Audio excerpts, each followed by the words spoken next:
ನಮಸ್ಕಾರ 9am big breaking ಗೆ ಸ್ವಾಗತ. ನಾನು ನವಿತಾ ಜೈನ್.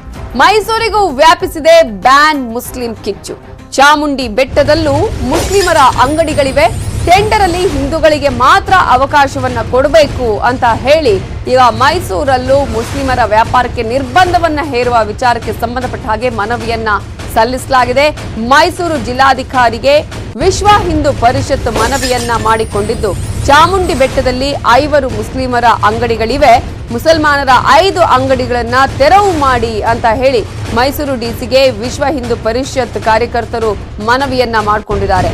ಮುಸ್ಲಿಂ ಮೂಲಭೂತವಾದಿಗಳು ಕಾನೂನನ್ನ ಪಾಲಿಸ್ತಾ ಇಲ್ಲ, ಹೈಕೋರ್ಟ್ ಆದೇಶವನ್ನೇ ಖಂಡಿಸ್ತಾ ಇದ್ದಾರೆ ಅಂತ ಹೇಳಿ ಮೈಸೂರು ಡಿಸಿಗೆ ವಿಶ್ವ ಹಿಂದೂ ಪರಿಷತ್ ಮನವಿಯನ್ನ ಮಾಡಿಕೊಂಡಿದೆ. ಚಾಮುಂಡಿ ಬೆಟ್ಟದ ತಪ್ಪಲಿನಲ್ಲಿ ಮುಸ್ಲಿಮರು ವ್ಯಾಪಾರವನ್ನ ಮಾಡ್ತಾ ಇದ್ದಾರೆ, ಆದರೆ ಕಾನೂನಿಗೆ ಅವರು ಅಲ್ಲಿ ತಲೆಬಾಗ್ತಾ ಇಲ್ಲ. ಇಂತಹ ಸಂದರ್ಭದಲ್ಲಿ ಅವರಿಗೆ ಅಂಗಡಿಗಳನ್ನ ಇಡೋದಕ್ಕೆ ಅವಕಾಶವನ್ನ ಮಾಡಿಕೊಡಬಾರ್ದು, ಹಿಂದೂಗಳಿಗೆ ಮಾತ್ರ ಅಲ್ಲಿ ಅಂಗಡಿಗಳನ್ನ ಇಡೋದಕ್ಕೆ ಅವಕಾಶವನ್ನ ಮಾಡಿಕೊಡಬೇಕು ಅಂತ ಹೇಳಿ ಮೈಸೂರು ಡಿಸಿಗೆ ವಿಎಚ್ಪಿ ಮನವಿಯನ್ನ ಮಾಡಿಕೊಂಡಿದೆ. ಈ ಒಂದು ವ್ಯಾಪಾರದ ಧರ್ಮ ದಂಗಲ್ ಈಗ ಇಡೀ ಕರ್ನಾಟಕಕ್ಕೆ ವ್ಯಾಪಿಸ್ತಾ ಇದೆ.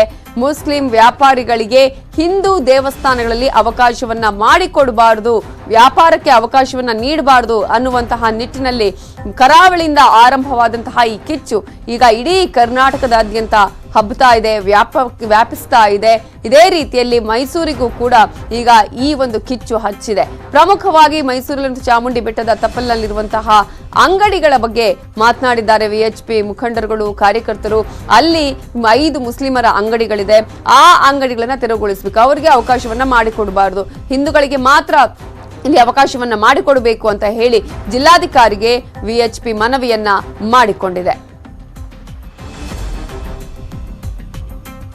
ಧರ್ಮ ದಂಗಲ್ ಬಹಳ ಜೋರಾಗಿ ಸಾಗ್ತಾ ಇದೆ, ಬಹಳ ವ್ಯಾಪಕವಾಗಿ ಹರಡ್ತಾ ಇದೆ.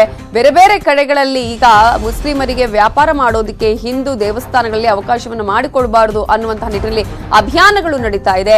ಆ ಒಂದು ಕ್ಯಾಂಪನ್ ಇಡೀ ಕರ್ನಾಟಕಕ್ಕೆ ಈಗ ಹಬ್ತಾ ಇರೋದನ್ನ ನಾವು ಗಮನಿಸ್ತಾ ಇದ್ದೀವಿ. ಅದೇ ರೀತಿಯಲ್ಲಿ ಮೈಸೂರಲ್ಲೂ ಕೂಡ ಈಗ ಮುಸ್ಲಿಂ ವ್ಯಾಪಾರಿಗಳಿಗೆ ಚಾಮುಂಡಿ ಬೆಟ್ಟದಲ್ಲಿ ಅವಕಾಶವನ್ನ ಮಾಡಿಕೊಡಬಾರದು ಅಂತ ಹೇಳಿ ಜಿಲ್ಲಾಧಿಕಾರಿಗಳಿಗೆ ಮನವಿಯನ್ನ ಮಾಡಿಕೊಂಡಿದ್ದಾರೆ. ಇದರ ಬಗ್ಗೆ ಇನ್ನಷ್ಟು ಡೀಟೇಲ್ಸ್ ಕೊಡೋದಕ್ಕೆ ನಮ್ಮ ರಿಪೋರ್ಟರ್ ದಿವ್ಯೇಶ್ ಈಗ ಫೋನ್ ಸಂಪರ್ಕದಲ್ಲಿದ್ದಾರೆ. ದಿವ್ಯೇಶ್, ಈಗ ಅನೇಕ ಕಡೆಗಳಲ್ಲಿ ಮುಸ್ಲಿಂ ಅಂಗಡಿಗಳನ್ನ ತೆರವುಗೊಳಿಸಬೇಕು ಅಥವಾ ಅವರಿಗೆ ಅವಕಾಶ ಮಾಡಿಕೊಡಬಾರ್ದು ದೇವಸ್ಥಾನಗಳಲ್ಲಿ ಅನ್ನುವಂತಹ ಅಭಿಯಾನ ಆರಂಭ ಆಗಿದೆ.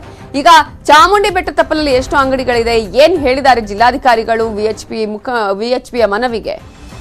ಹೌದು, ಏನಂದ್ರೆ ಈಗಾಗಲೇ ಒಂದು ಕರ್ನಾಟಕದಾದ್ಯಂತ ಏನೊಂದು ಒಂದು ಅಭಿಯಾನ ನಡೀತದೆ. ಮುಸ್ಲಿಮೇತರರಿಗೆ ಒಂದು ಧಾರ್ಮಿಕ ದತ್ತಿ ಇಲಾಖೆ ಅಥವಾ ಏನು ಹಿಂದೂಗಳ ಒಂದು ದೇವಾಲಯಗಳಲ್ಲಿ ದೇವಗಳ ಸುತ್ತಮುತ್ತ ಒಂದು ವ್ಯಾಪಾರಕ್ಕೆ ಅನುವನ್ನ ಮಾಡ್ಕೊಡ್ಬಾರ್ದು ಅಂತ ಹೇಳಿ ಒಂದು ಏನು ಅಭಿಯಾನ ನಡೀತದೆ. ಈ ಅಭಿಯಾನ ಈಗ ಮೈಸೂರಿಗೂ ಕಾಲಿಟ್ಟಿರುವಂತದ್ದು.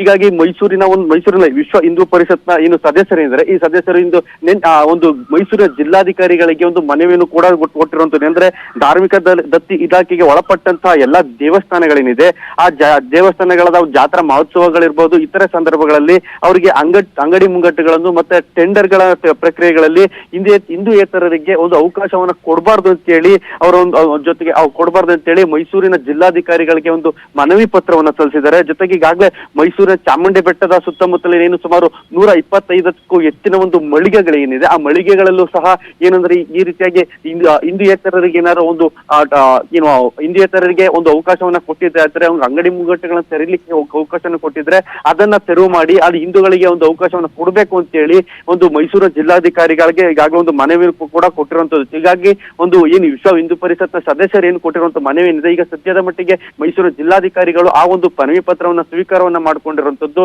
ಜೊತೆಗೆ ಇದ್ರ ಬಗ್ಗೆ ಮುಂದಿನ ದಿನಗಳಲ್ಲಿ ಒಂದು ಪರಿಶೀಲನೆ ಮಾಡ್ತೀವಿ ಅಂತ ಒಂದು ಮಾಹಿತಿಯನ್ನು ಕೂಡ ಕೊಟ್ಟಿದ್ದಾರೆ. ಒಂದು ಮಾಹಿತಿಗಳು ಕೂಡ ಈಗ ಹೊರಬರ್ತಾ ಇರುವಂತದ್ದು. ಸಾಂಸ್ಕೃತಿಕ ನಗರಿ, ಹಾಗೇನೆ ಸಾಕಷ್ಟು ಸಂಪ್ರದಾಯ ಹೊಂದಿರುವಂತಹ ಈ ಒಂದು ಸಂದರ್ಭದಲ್ಲಿ ಅಲ್ಲಿಗೂ ಕೂಡ ಕಿಚ್ಚ ಹಬ್ಬಿರುವಂತದ್ದು. ಅಲ್ಲಿನ ವ್ಯಾಪಾರಿಗಳನ್ನ ಏನಾದ್ರು ಮಾತನಾಡಿಸಿದ್ರ, ಏನಾದ್ರು ಹೇಳಿದ್ರ, ಅಲ್ಲಿನ ಮುಸ್ಲಿಂ ವ್ಯಾಪಾರಿಗಳಿಗೆ ಏನಾದ್ರು ನೀವು ಮಾತನಾಡಿಸುವಂತ ಪ್ರಯತ್ನ ಮಾಡಿದ್ರ ದಿವ್ಯೇಶ್? ಏನಂತಂದ್ರೆ ಈಗಾಗಲೇ ಒಂದು ಮೈಸೂರಿನ ಒಂದು ಚಾಮುಂಡಿ ಬೆಟ್ಟದ ಸುತ್ತಮುತ್ತ ಇರುವಂತಹ ಅಂಗಡಿ ಮುಂಗಟ್ಟುಗಳು ಗಮನದಲ್ಲಿ ಇಟ್ಕೊಂಡು ನೋಡೋದಾದ್ರೆ ಸುಮಾರು ಈಗಾಗಲೇ ಮೈಸೂರಿನ ಒಂದು ಚಾಮುಂಡಿ ಬೆಟ್ಟದಲ್ಲಿ ಸುಮಾರು 125ಕ್ಕೂ ಹೆಚ್ಚಿನ ಒಂದು ಮಳಿಗೆಗಳು ಈಗ ಇರುವಂತದ್ದು.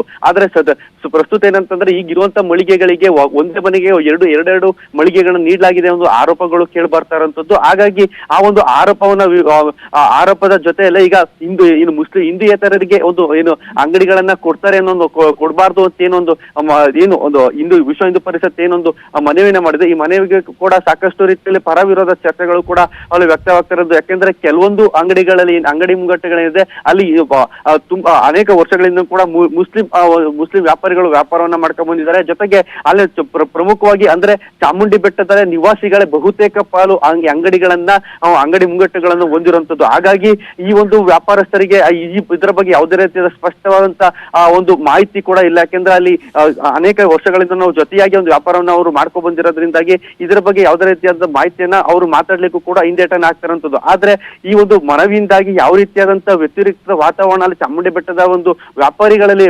ಉಂಟಾಗ್ತದೆ ಅನ್ನೋದನ್ನ ಈಗ ಮುಂದಿನ ದಿನಗಳಲ್ಲಿ ಕಾದ್ ನೋಡ್ಬೇಕಾಗ್ತದೆ. ಈಗ ಮೈಸೂರು ಅಂದ ತಕ್ಷಣ ಅಥವಾ ಚಾಮುಂಡಿ ದೇವಸ್ಥಾನಕ್ಕೆ ಹೋಗುವಂತಹ ಸಂದರ್ಭದಲ್ಲಿ ಕೇವಲ ಹಿಂದೂಗಳು ಮಾತ್ರ ಹೋಗೋದಿಲ್ಲ ಅಥವಾ ಕರ್ನಾಟಕದವರು ಮಾತ್ರ ಹೋಗಿಲ್ಲ, ರಾಜ್ಯ ಅಂತಾರಾಷ್ಟ್ರೀಯ ಮಟ್ಟದಿಂದಲೂ ವಿದೇಶಿಗರು ಕೂಡ ಬಂದು ಅಲ್ಲಿ ಪೂಜೆಯನ್ನ ಸಲ್ಲಿಸ್ತಾರೆ ಅಂತ ಹೇಳಿ. ಸೊ ಮತ್ತೊಂದು ಕಡೆ ಹಿಂದೂಯೇತರರು ಕೂಡ ಬಂದು ಪೂಜೆ ಸಲ್ಲಿಸುವುದನ್ನು ಕೂಡ ನಾವು ನೋಡ್ತಾ ಇದ್ವಿ. ಸೊ ಯಾವ ರೀತಿ ಎಫೆಕ್ಟ್ ಆಗಬಹುದು ಅಂತ ಅನ್ಸುತ್ತೆ ಮಾನಸಿಕ? ಈಗ ಭಕ್ತರಲ್ಲೇ ಒಂದು ರೀತಿಯಾದಂತಹ ಬೇರೆ ಬೇರೆ ರೀತಿಯಾದಂತಹ ಎಫೆಕ್ಟ್ಗಳು ಕಾಣಿಸಬಹುದಲ್ವಾ ಅಂತ? ಹೌದು, ಏನಂತಂದ್ರೆ ಮೈಸೂರು ಜಿಲ್ಲೆ ಅನ್ನೋದಿದೆ. ಮೈಸೂರು ಜಿಲ್ಲೆ ಆಗಿರುವಂತಹ ನಗರ ಇದು ಪ್ರಮುಖವಾಗಿ ಒಂದು ದೇಶದ ಒಂದು ಪ್ರಮುಖ ಪ್ರವಾಸಿ ತಾಣಗಳಲ್ಲಿ ಒಂದಾಗಿರುವಂತದ್ದು. ಜೊತೆಗೆ ಮೈಸೂರಿಗೆ ಪಕ್ಕದ ಕೇರಳ ರಾಜ್ಯದಿಂದ ಒಂದು ಹೆಚ್ಚಿನ ಪ್ರಮಾಣದಲ್ಲಿ ಒಂದು ಪ್ರವಾಸಿಗರು ಆಗಮಿಸುವಂತದ್ದು. ಅದರ ಬಹುಪಾಲು ಮುಸ್ಲಿಂ ಒಂದು ಪ್ರವಾಸಿಗರು ಹೆಚ್ಚಾಗಿ ಬರುವಂತದ್ದು. ಹಾಗಾಗಿ ಮೈಸೂರಿಗೆ ಬರುವಂತಹ ಸಂದರ್ಭದಲ್ಲಿ ಚಾಮುಂಡಿ ಬೆಟ್ಟ, ಮೈಸೂರು ಮೃಗಾಲಯ, ಮೈಸೂರು ಅರಮನೆ ಈ ರೀತಿಯಾಗಿ ಹೆಚ್ಚಿನ ಪ್ರಮಾಣದಲ್ಲಿ ಅವರ ಒಂದು ಆಗಮನ ಕೂಡ ಆಗ್ತದೆ. ಜೊತೆಗೆ ಚಾಮುಂಡಿ ಬೆಟ್ಟ ಅಂತ ಏನಿದೆ ಅದು ಸರ್ವಧರ್ಮ ಸಮನ್ವಯದ ಒಂದು ಕೇಂದ್ರವಾಗಿ ಗುರುತಿಸಿಕೊಂಡಿರುತ್ತೆ. ಯಾಕೆಂದ್ರೆ ಎಲ್ಲಾ ಧರ್ಮರಿಗೂ ಅಲ್ಲಿ ಮುಕ್ತವಾದಂತಹ ಒಂದು ಅವಕಾಶವನ್ನ ಕಲ್ಪಿಸಿಕೊಟ್ಟಿರುವಂತದ್ದು. ಎಲ್ಲರೂ ಕೂಡ ತಾಯಿ ಚಾಮುಂಡೇಶ್ವರಿಯ ಒಂದು ದೇವಸ್ಥಾನಕ್ಕೆ ಬಂದು ತಾಯಿ ಚಾಮುಂಡೇಶ್ವರಿ ದರ್ಶನವನ್ನು ಕೂಡ ಮಾಡ್ಕೊಂಡು ಹೋಗ್ತಾರೆ. ಆದ್ರೆ ಪ್ರಸ್ತುತ ಒಂದು ಈ ರೀತಿಯಾದಂತಹ ಒಂದು ವಾತಾವರಣ ನಿರ್ಮಾಣ ಏನಾಗಿದೆ, ಇದರಿಂದ ಮೈಸೂರಿನ ಒಂದು ಪ್ರವಾಸೋದ್ಯಮಕ್ಕೆ ದೊಡ್ಡ ರೀತಿಯಾದ ಪೆಟ್ಟನ್ನ ನೀಡುವಂತ ಒಂದು ಸೂಚನೆಗಳು ಕೂಡ ಕಂಡು ಬರ್ತಾ ಇರುತ್ತೆ. ಯಾಕೆಂದ್ರೆ ಈ ರೀತಿಯಾದಂತಹ ಬೆಳವಣಿಗೆಗಳು ದೊಡ್ಡ ಮಟ್ಟದ ಬೆಳೆದಿದ್ದಾದಲ್ಲಿ ಮೈಸೂರಿಗೆ ಪ್ರವಾಸೋದ್ಯಮಕ್ಕೆ ಏನು ಮೈಸೂರಿನ ಜಿಲ್ಲೆ ಏನಿದೆ ಪ್ರವಾಸೋದ್ಯಮವನ್ನೇ ಹೆಚ್ಚಾಗಿ ನಂಬಿಕೊಂಡಿರುವಂತದ್ದು. ಆ ಒಂದು ಪ್ರವಾಸೋದ್ಯಮಕ್ಕೆ ಇಡೀ ಈ ಒಂದು ಏನು ಮುಸ್ಲಿಮೇತರರಿಗೆ ಒಂದು ಅವಕಾಶವನ್ನು ಕೊಡಬಾರ್ದು ಅಂತ ಏನಿದೆ, ಇದರಿಂದ ದೊಡ್ಡ ಪೆಟ್ಟು ಬೀಳೋದಂತೂ ಖಂಡಿತ ನಿಶ್ಚಯ. ಅಂಗಡಿಗಳಿದೆ ದಿವೇಶ್? ಈಗ ಪ್ರಸ್ತುತ ಮಾತನಾಡಿಸ್ತೀನಿ ದಿವೇಶ್ ಇದ್ರ ಬಗ್ಗೆ.